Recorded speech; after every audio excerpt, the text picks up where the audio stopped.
Hi, everyone. Welcome back to the front room. I've got something for you today that I think you're really going to enjoy. Awesome. It's two artists together on the same stage. Two artists of the same band, or Two groups together. two separate groups? Two separate groups together Okay. on the same stage. We're going way back to 1967 and the Ed Sullivan Show. I think you've heard of the Ed Sullivan Show. Do you know about it at all? I couldn't. Perhaps if I saw the man himself, I would recognize it. Well, but what are the differences between those types of shows? Well, it's a variety show. It was the variety show on network TV back in the 50s and 60s. It ran from 48 to 71, if you can believe that. And so it was a variety show, which is no longer, they don't exist anymore. But he'd have various acts on the show. There'd be a musical act or two. It might be there might be a ventriloquist or a stand-up comedian. It could be a miniature circus performing. Right. And it was on every Sunday night on CBS. In Canada, it was on our local station. And after my Sunday night bath, we'd all gather around the TV every single Sunday night to watch the Ed Sullivan Show. It was, it was one of the highlights of my week. Really? Yeah, and I'd see all sorts of bands, the Rolling Stones, the Beatles. So who's it going to be today? It is going to be two of, I think, Motowns. Okay. Two of Motown's, not two of, actually, Motown's top two acts of all time. From 67. Want to take a stab at it? Is Aretha's Motown, isn't she? You know what? I don't even know if she is. Oh. I got a feeling she isn't, but maybe some of our viewers can fill us in on that. Oh, yeah? Okay. Yeah. Oh, maybe she's not. We went to go see that Motown musical. Yeah, I don't think that? Aretha was... That was awesome. Yeah. Yeah. Stevie? No, good guess. He's not one of the most successful? Apparently not. What? Yeah, apparently Okay, not. you're going to have to just help me out here. Okay, well, one of The Supremes? Yes. Okay. Good going. Diana Ross and the Supremes. They had 12 number one Billboard hits, if you can believe that. Holy cow. Yeah, all occurring from 64, I think, to 70 or 71. Diana Ross left in 70, I think. Yeah. What's So the other group? the other group is the Temptations. I don't even know if I know Temptation. Other than Do you know? maybe Heard It Through the Grapevine. Is that? No, that's No. Marvin. That's Marvin Gaye. Is it really? Heard It Through Oh the my Grapevine. gosh. Yeah. Okay, never mind. Oh, you Take would that know back. some of their hits. And they are performing a medley of the other band's hits. Wow. So the Temptations are going to be singing the Supremes hits and vice versa. Can't wait. Yeah, it's fantastic. So nice to have a safe trip. Now, the Temptations I've used to call never seen themselves this the guy before Primes. in my life. A group of girls joined them, and then the group called themselves the Primettes. And out of this combination, the boys became the Temptations, and the girls became the Supremes. Now, here they are together on TV for the first time. The Temptations and the Supremes. So what did he say there? Well, the Supremes were originally called the Primettes when they started in 59. And then they changed their name to the Supremes. And then eventually they became Diana Ross and the Supremes. But I'm not sure. This is 67. I forget if they had changed their name to Diana Ross and the Supremes. I see. And the Temptations, I think, had an earlier name too. I missed it. Oh, and then they became... Yeah. I gotcha. That's right. Watching this sort of show, this opening, Yeah. him dressed like that with that sort of hair, and even the background... It's classic because 60s. I've never lived through a time like this. It almost seems fake Yeah. in a really weird way. It's almost not dystopian, but where there's a stage and a crowd. And Or does it seem like... I know there's still shows nowadays like Stephen Colbert and stuff, Yeah. but this is different. I'm thinking maybe if you saw a movie made today that was set in this period, mid-60s, you'd be thinking, well, that looks a bit fake, but this is actually how it was, right? Yeah. Look at those colors and just the there were a lot of curtains flapping around in those days on the stage, and Singing a medley of each other's hits.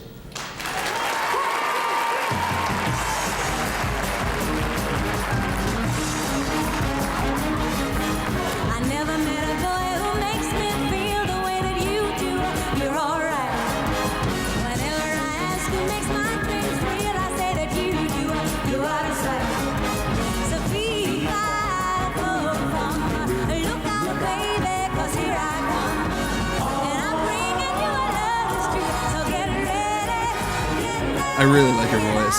Isn't it great? I've never listened to her before. Wait till you.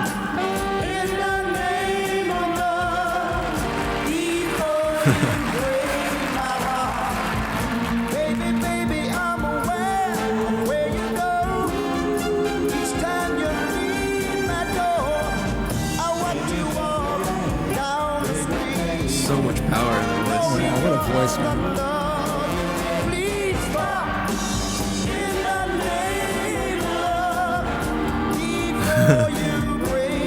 Those gold dresses. I've got sunshine on a cloudy day. Yeah, you know this one for sure. When it's cold outside, The head? Yeah, she's extremely expressive. Yeah. I guess you'd say, what little boy can make me feel this way, my guy. Kind of like Erica that way. I was gonna say. Yeah? I was gonna say. You know, she's the tone of her voice Yeah. reminds me of Erica. Doesn't she? It's And almost a little bit sly. Yeah. And you know, I hadn't seen Erica until on video until our very last reaction, right? And she reminded me of Diana Ross. Even the way she looks into the camera and stuff, and the sort of wink in her eye or something, and the sultriness. There's something there that's similar. Yeah, and I like the switch of the lyric. My guy. Yeah. Yeah. So I guess the other people in the Supremes are gonna start singing as well. No, you know, by Oh. this time, when they started out, there were 4 Supremes to begin with, and they each took a turn singing lead in some of the in different songs. But then over time, Diana, actually Motown, the heads at Motown made a decision that Diana would be the lead singer. Oh. And from that point forward, one of the 4 dropped out. They ended up being a threesome, and the other 2 almost always just sung supporting vocals. Oh, huh. Yeah. And oh my gosh, that set I is know. ridiculous. It is I mean, both of their names just plastered everywhere. Yeah. Those sorts of colors, the shades of orange and yellow there, just remind me of that era from what I know. Right. Like that psychedelic almost. Yeah, right. Well, by feel. 67, Pastel type. you're right, stuff. Kai. By 67, the pastels were big, eh? It was the color, right? Gives me a sense. I can imagine a peace sign with all those different colors. Yeah, that's a good observation.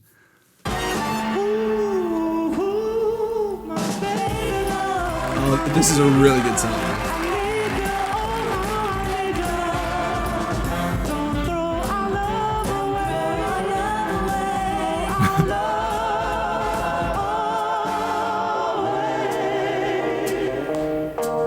Look at this. Your touch has grown cold, as if someone else controlled your very soul. I fool myself long as I can feel the presence of another woman. When you speak my name, it's just not the same. Oh, baby, I'm losing you. I can feel it in my bones. Any day you'll be gone. Oh, baby. Her hair is massive. Oh. I don't wanna lose you, oh baby, don't let me lose you. Hey baby, you know I love you, oh baby, no one's above you. Hey baby, you got to.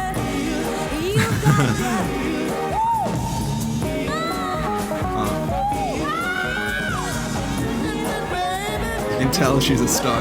Yeah, kind of. Right? Oh yeah, I can tell when we kiss, and the tenderness I miss. Ooh, baby, I'm losing you. I can feel it in my bones, and the day you be gone, baby. can't believe you're alive to Yeah. witness stuff like this. Yeah, I know. Neither can I sometimes.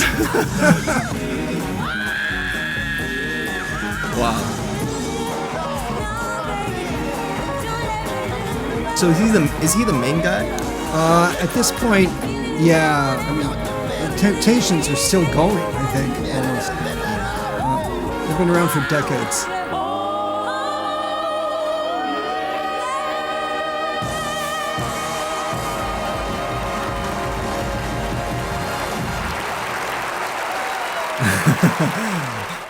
Wow, that hot or that what? was fantastic. I think it was great. The amount they spent on each song, it kept it going really nicely, and even the little details of the switch up the lyrics sometimes. Yeah, and the choreography. When I watch late night shows, sometimes the performances are great, but for the most part, they're standing still on a pretty small stage, and they're kept there, whether they decide that or maybe the show decides that. Right. Like even I know Odd Future, Tyler the Creator. I just remember him sort of staying in one area of the stage, and it was cool and all, but. For something to be this grand and for the set to be specific to their performance, Yeah. it's something I'm not really familiar with on a late night show. And it was a big set. It was really They could big. walk around and dance around. Yeah, and come right. forward, and it was all cohesive like that. That's interesting because I wouldn't have, having grown up with sets of this size and sort, I wouldn't have. I wouldn't have noticed what you just mentioned. Yeah, about that. I noticed it right away. I was pretty amazed. I don't know why that is. Maybe that's just because we have so many different ways now to watch our favorite artists with music videos and things like that. So when it is a late night show, it's just them coming onto the show and taking a space instead of...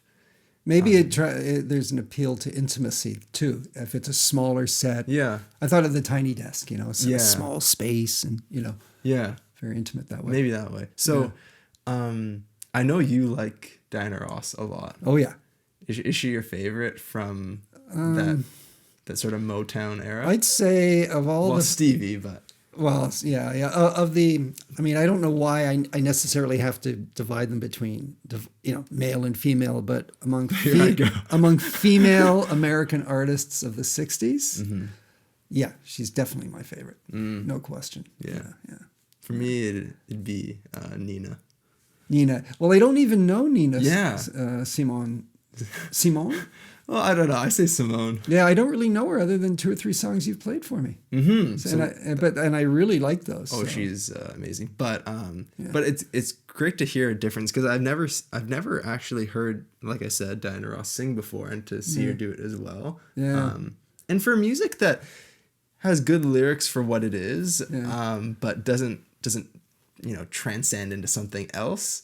I think watching a performance is so necessary. Yeah. And that's the power in it. Being able to record something without any sort of extra production being done on it and just have raw talent and to showcase that on a stage makes it feel super raw and just fantastic.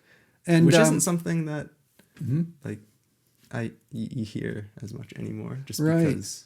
This is 67. If you go back to the 60s, sometimes when you saw these performances on stage, when you were at home on TV, a lot of them were dubbed. They weren't actually performing. But these two groups were, you could tell they were actually singing this stuff. Right? Yeah. Oh, yeah. Yeah. Yeah. And well, also one observation is now we don't, and I know you know this, I'm just pointing it out, that I noticed this difference. Now we don't have groups where they're all dressed the same for the most part. No. Sometimes you have something like that. Even Brockhampton, for example, when they're performing Silk for a while, Sonic. Yeah, Silk Sonic On the Grammys. Yeah, that's a throwback. It though, is. It is. But even like Brockhampton, they're wearing suits, but they have their sort of they keep themselves differently with their hair. So they're wearing an uniform, but you can clearly see their identity underneath it. But this one, they're a group and it's super tight. Then even though Diana Ross is the front of her group with the Temptations, it's sort of exciting when one of them emerges from the group, shines, and then comes back. I'm glad you caught that. And when then she starts walking forward and with the Temptations. Oh, yeah, them too. because she's yeah, always at the front and singing, but then I guess, but she did come forward even further, I guess, towards the camera. I know, but no, I'm talking about something completely different. Oh, what are you talking I'm about? talking about the Temptations. Those are the guys, right? Okay. Yeah. So they're a group, and they're all wearing the same thing. Yes. But they clearly have different voices. Yes. And they have some choreography, so they're dancing one particular way when one person steps to the front and sings. Right. And then when it's the next person's time, he comes forward. back and he comes Right, forward. yeah, so yeah. that way, like taking turns, and feels like a really encouraging thing almost, which just doesn't happen like that anymore. Oh gosh, I guess it does. And in that way, sort of the excitement with hip hop music, just so I can tie it back to something that maybe is channel related, is that with the posse cut, where you have all these rappers, they show what they have in terms of their skill, and then the next person goes, and the next person goes, and that's what's really exciting. So there's a similarity there, for sure, right? Yeah. And I noticed with that second singer, he had a much higher pitched voice and a bit lighter too. Yeah. So, yeah. He was showcasing what he can do. Yeah. Yeah. Oh, that's cool. That's a cool observation. Yeah. Oh, good stuff. Eh? Ed Sullivan, I was going to say that, this show, there were a few other of these big variety shows, but Ed Sullivan was the biggest. And if you were an up and coming artist. But what is something, The Tonight Show? The Tonight Show with Johnny Carson. That was a talk show. Oh, I see. And he would have guest performers, but this is a variety show. Ed wouldn't sit down and talk with anybody. I mean, I don't know if he could.